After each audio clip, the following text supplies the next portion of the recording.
सम्राट चंद्रगुप्त मौर्य का दरबार लगा हुआ है। सभी सभासद अपनी अपनी जगह पर विराजमान है। महामंत्री चाणक्य भी दरबार की कार्यवाही कर रहे हैं। सम्राट चंद्रगुप्त मौर्य को खिलौनों का बहुत शौक है।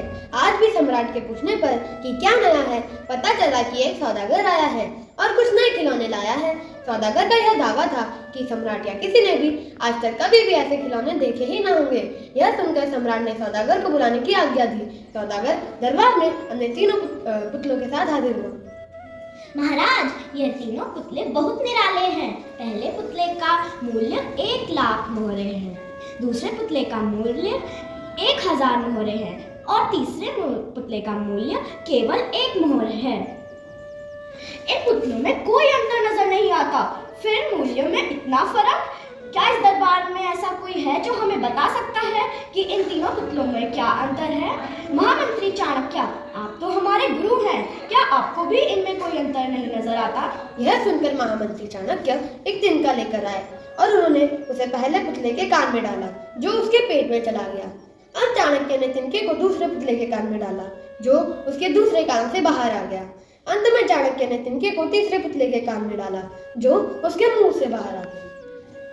यह सब क्या चल रहा है? कोई हमें बताएगा कि इन पुतलों का मूल्य अलग क्यों है? राजन, चरित्रवान सदा सुनी सुनाई बातों को अपने तक ही रखते हैं और उनकी पुष्टि करने के बाद ही अपना मुंह खोलते हैं। यही उनकी महानता है। पहले पुतले से हमें यही ज्ञान मिलता है और यही कारण है कि इस पुतले का मूल्य 1 लाख मोहर है। महामंत्री जी, क्या आप दूसरे पुतले के विषय में कुछ कहना चाहेंगे? कुछ लोग सदा अपने में ही मग्न रहते हैं और हर बात को अनसुना कर देते हैं।